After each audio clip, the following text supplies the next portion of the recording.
शाळेत जाणाऱ्या एका 8वीच्या मुलीच्या बाबतीत एक धक्कादायक प्रकार उघडकीस आलाय, ज्यामुळे संपूर्ण महाराष्ट्रातल्या पालकांची झोप उडाली. सोशल मीडियावर एका मुलीच्या घटनेचा व्हिडिओ व्हायरल झालाय, ज्यामुळे महाराष्ट्राला धक्का बसलाय. आता ज्या पालकांची मुलं किंवा मुलं शाळेत जातात त्यांची झोप उडवणारा प्रकार हा त्या ठिकाणी उघडकीस आलाय. आता लहान मुलं असतात, खूप निष्पाप असतात, ज्या वयात त्यांना जगाची माहिती नसती त्या कोवळ्या वयात त्यांच्यासोबत काही धक्कादायक प्रसंग घडतात, ज्याची कल्पना आई वडिलांना नसते. पण आज जी घटना उघडकीस आली, जी एका 8वीत शिकणाऱ्या मुलीच्या बाबतीत घडली आहे. 8वीत शिकणारी एक मुलगी जी अत्यंत हुशार होती, आई वडिलांचं सगळं ऐकायची, पण आई वडिलाच्या दुर्लक्षामुळे या मुलीच्या आयुष्यात एक अशी घटना घडली की ज्यामुळे आता देशातले सगळे आई वडील घाबरायला लागले आहेत. वरवर पाहता ही घटना साधी वाटेल, कदाचित तुम्ही म्हणाल की आम्ही आमच्या मुला मुलींकडे खूप लक्ष देतो, पण पहा, एक अशी गोष्ट आहे की जी कोणत्याच आई वडिलांच्या लक्षात येत नाही आणि ज्यामुळे असे धक्कादायक प्रकार वारंवार घडतात. एक मुलगी जी दररोज नियमित शाळेत जायची, दररोज सांगितलेला अभ्यास करायची, आई वडिलांचं सगळं ऐकायची, व्यवस्थित जेवायची, वेळेवर झोपायची, उठून व्यायाम करायची, एक आदर्श मुलगी. पण शाळेत जाताना तिच्या सोबत एक प्रकार घडला जो उघडकीस आला तब्बल 5 महिन्यानंतर. आणि तो जेव्हा उघडकीस आला तेव्हा पालकांना त्यांची चूक लक्षात आली. एक अशी चूक जी महाराष्ट्रातल्या प्रत्येक पालकाकडून होऊ शकते. त्यामुळे विशेषतः महाराष्ट्रातल्या सगळ्या पालकांसाठी ही घटना म्हणजे एक तातडीची सूचना आहे. मग या 8वीच्या मुलीसोबत असं काय घडलं की ज्यामुळे सगळ्या पालकांची झोप उडाली? पालकांची कोणती नेमकी चूक आहे की ज्यामुळे आता सगळ्या मुलींना त्या ठिकाणी हा धोका आहे? तुमचा मुलगा किंवा मुलगी शाळेत कॉलेजला जात असेल, तुम्ही काय काळजी घ्यायला पाहिजे? या 8वीच्या मुलीच्या बाबतीत काय प्रकार घडला, चला जाणून घेऊया या संपूर्ण प्रकरणाचा सविस्तर रिपोर्ट. एक घटना जी 8वीच्या मुलीच्या बाबतीत घडली. ही घटना नागपूर जिल्ह्यातील एका छोट्याशा गावात घडलेली आहे. एक शांत गाव, ज्या गावात राहणारी एक मुलगी जी 8वीत शिकणारी होती. शाळेत अत्यंत हुशार, वेळोवेळी अभ्यास करायची, आई वडिलांचं म्हणणं ऐकायची आणि अगदी काही दिवसापासूनच तिच्या पोटात दुखायला लागलं होतं. साधारणपणे 15 दिवसापूर्वीची गोष्ट आहे. अतिशय चांगला अभ्यास करणारी मुलगी, निरोगी आहार, व्यायाम करणारी, आई वडिलांचं सगळं ऐकणारी, पण गेल्या 15-20 दिवसापासून तिच्या पोटात दुखायला लागलं होतं. सुरुवातीला अधूनमधून दुखायचं, पण 2 महिन्यापूर्वी पहिल्यांदा दुखलं होतं. त्यानंतरचा त्रास वाढूच लागला.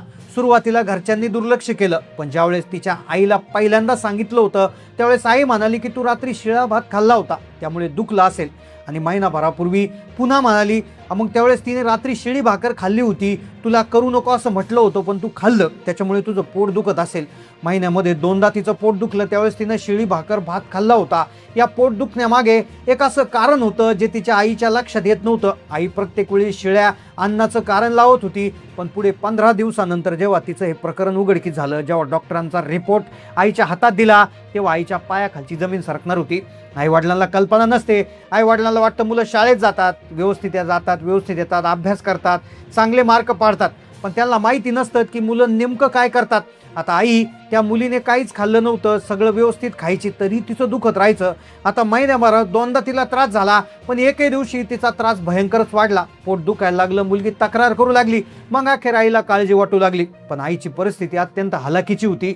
आई मोलमजुरी करून कशी तरी जगायची, त्यामुळे दवाखान्यात जाण्यासाठी आणि ते इतक्या छोट्या कारणासाठी त्यांच्याकडे पैसे नसायचे. आणि जर पूर्ण मजुरी बुडून जायचं तर दिवसाचा रोज बुडायचा. पण एके दिवशी आईने निर्णय घेतला, सगळं काम सोडून तिने एका खाजगी दवाखान्यात त्या मुलीला नेण्याचा निर्णय घेतला. मुलगी दवाखान्यात गेली. दवाखान्यात गेल्यानंतर डॉक्टरांनी मुलीची तपासणी केली. डॉक्टरांनी आईला विचारलं, किती दिवसापासून दुखतंय? आई म्हणाली, 2 महिन्यापासून थोडं थोडं दुखतंय, पण गेल्या 15 दिवसात तिचा त्रास प्रचंड वाढलाय. डॉक्टरांच्या डोक्यात काहीतरी आलं. डॉक्टरांची नजर आता अशा गोष्टीकडे वळली. त्यांच्या चेहऱ्यावरचे रंग असे बदलले की ते पाहून पहिल्यांदा आईला भीती वाटली. डॉक्टरांच्या काय लक्षात आलं असेल की ज्यामुळे तातडीने डॉक्टर म्हणाले की हिचा रिपोर्ट करायची, तपासणी करा. ते रिपोर्ट येण्याआधी आईच्या चेहऱ्यावर अत्यंत भीती होती. डॉक्टरांचा चेहरा अवतारला होता. रिपोर्ट आले आणि रिपोर्ट आल्यानंतर ते धक्कादायक सत्य जगासमोर येणार होतं. तेव्हा डॉक्टरांनी ते सत्य तिच्या आईला जेव्हा सांगितलं तेव्हा आईच्या पायाखालची जमीन सरकली. डॉक्टरही चकित झाले. डॉक्टरांनी तपासणी करायला लावली. तपासणी केल्यानंतर मुलीचा रिपोर्ट आला. मुलीचा रिपोर्ट डॉक्टरांच्या हातात होता. डॉक्टर रिपोर्ट वाचत होते. प्रत्येक क्षणाला प्रत्येक शब्द वाचता वाचता डॉक्टरांच्या चेहऱ्यावरचे भाव बदलत होते. मग त्या रिपोर्टमध्ये असं काय होतं? अखेर ते डॉक्टरांनी आता सांगायला सुरुवात केली. आईचा चेहरा धक्क्याने पांढरा पडला होता. डोळ्यातून पाणी येत होतं. ती गोंधळासारखी स्तब्ध झाली होती. मग डॉक्टरांनी असं काय सांगितलं की ज्यामुळे आई घाबरली, ज्यामुळे संपूर्ण महाराष्ट्राला हादरा बसला. नेमकं तिला काय आजार होता काय होतं त्या रिपोर्टमध्ये जे उघडकीस आल्यावर या प्रकरणाचा पहिला अध्याय उघडणार होता. पहा, त्या डॉक्टरांनी सांगितलं की डॉक्टरांनी जे सांगितलं त्यानंतर पोलीस तपास झाला, पोलिसांची मदत घेण्यात आली. डॉक्टरांनी जे रिपोर्टमध्ये सांगितलं होतं अखेर त्याचा जो संबंध आहे तो पुढे उघडकीस येणार होता. खरं तर या प्रकरणाचा हा पहिला धडा होता. आईने सुरुवातीपासून दुर्लक्ष केलं, पण आज रिपोर्ट समोर आला. डॉक्टर्स म्हणाले तुमची मुलगी रिया गर्भवती आहे. होय, तुमची मुलगी रिया गर्भवती आहे. आता पहा, मुलगी अतिशय 8वीत शिकणारी, आता ती 4 महिन्याची गर्भवती. आता एका क्षणासाठी आईला विश्वास बसणार नाही. डॉक्टरला ती म्हणाली पुन्हा तपासणी करा. डॉक्टरांनी पुन्हा तपासणी केली, रिपोर्ट पुन्हा तपासणी झाली, रिपोर्ट आहे तेच आले. मग ही मुलगी गर्भवती झालीच कशी? आईला डोंगर कोसळल्यासारखं झालं. सगळ्यात आधी रागात आईने त्या ठिकाणी राग व्यक्त केला. राग शांत झाल्यावर आईने मुलीला विश्वासात घेऊन विचारायला सुरुवात केलं. मुलीने सर्व पहिल्यापासून सांगितलं आणि मुलीने जो घटनाक्रम सांगितला तो अत्यंत धक्कादायक होता. मुलीनं सांगितले कसं घडलं. आईने मुलीला घरी आणलं तेव्हा ती समोर आली ती विचित्र गोष्ट जी प्रत्येक पालकासाठी एक धडा आहे. रियाने सांगायला सुरुवात केला. रिया रोज शाळेत जायची. शाळेत जात असताना तिची एक मैत्रीण होती. ती मैत्रीण त्याच गल्लीच्या कोपऱ्यावर राहायची. रिया जिथून जायची त्या गल्लीच्या शेवटच्या टोकाला तिच्या मैत्रिणीचं घर होतं. तिची एक मैत्रीण होती, ती त्याच गावात त्याच गल्लीतल्या कोपऱ्यात राहायची. रिया दरवेळेस तिच्या घरी घ्यायला जायची आणि तिथून त्या दोघी जणी मैत्रिणी शाळेत जायच्या. त्यांची मैत्री अगदी घट्ट. या मैत्रिणीचा एक लहान भाऊ होता, रियापेक्षा 1 वर्ग लहान. त्या मैत्रिणीचा भाऊ 7वीत होता. आता मैत्रिणीचा भाऊ नक्कीच त्यांच्यामध्ये एक मैत्री तयार झाली. मैत्रिणीचा जो भाऊ तो वयाने लहान असल्यामुळे कोवळ्या वयातच त्यांच्यात आकर्षण निर्माण झालं. मैत्रीचं रूपांतर प्रेमात. रियाची मैत्रीण होती. मैत्रिणीचे आई वडील दोघे शेतमजूर. ते बऱ्याच वेळा सकाळी शेतात निघून जायचे आणि बऱ्याच वेळा शाळेला सुट्टी असताना ते गेलेले असायचे. त्यामुळे मैत्रिणीचा भाऊ घरात एकटा असायचा, मग कोणी मोठं नसायचं. मग हे पाहून रिया आणि तो मुलगा भेटायचे. कधी रिया त्याच्या घरी जायची, कधी तो रियाच्या घरी यायचा. शाळेचं पुस्तक घेण्याच्या बहाण्याने ना कोणत्या कारणाने त्यांना एकांता क्षण मिळायचा आणि या क्षणांचा त्यांनी गैरफायदा घेतला. आणि 25 तारखेला जेव्हा मैत्रिणीचे आई वडील घरी गेले होते त्याच वेळेस त्यांनी एक प्रकार केला आणि असे प्रकार वारंवार घडले. जेव्हा घरात मोठी माणसं नसायची तेव्हा त्यांना एकांत मिळायचा आणि त्या संबंधातून रिया गर्भवती राहिली. अखेर तिच्या पोटात सुरुवातीपासून दुखत होतं. अखेर तिच्या आईने दुर्लक्ष केलं, इतर कुटुंबाने दुर्लक्ष केलं, पण अखेर सगळं उघडकीस आलं. तेव्हा त्या कुटुंबातल्या सदस्यांनी त्या मुलाला बोलवलं.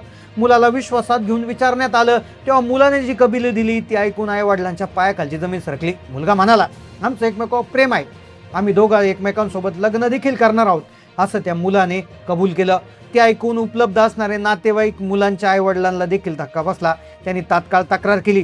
पोलिसांनी गांभीर्य ओळखून कारवाई सुरू केली. आता घडलेला हा जो प्रकार आहे हा खरंच एक मोठा धक्का देणारा प्रकार आहे. खरं तर हा प्रकार 2022 मध्ये घडला असण्याची शक्यता आहे, जो पुन्हा एकदा यूट्यूबवर चर्चेत आला आहे. ही घटना महाराष्ट्रात नसून तर बाहेरच्या राज्यामध्ये घडली असण्याची शक्यता वर्तवली जाते. पण ही जी घटना आहे ही कुठे जरी घडली असली तरी संपूर्ण पालकासाठी धोक्याचा इशारा आहे. तुम्ही तुमच्या मुलामुलींकडे लक्ष देता का? पालकांना आरसा दाखवणारा व्हिडिओ आहे. तुम्हाला या घटनेविषयी काय वाटतं नक्की कमेंट करून कळवा. तुम्ही तुमच्या मुलांची काळजी कशा पद्धतीने घेता, कशा पद्धतीने लक्ष ठेवता, कमेंटमध्ये नोंदवा. चॅनलला नवीन असेल सबस्क्राईब करा. धन्यवाद.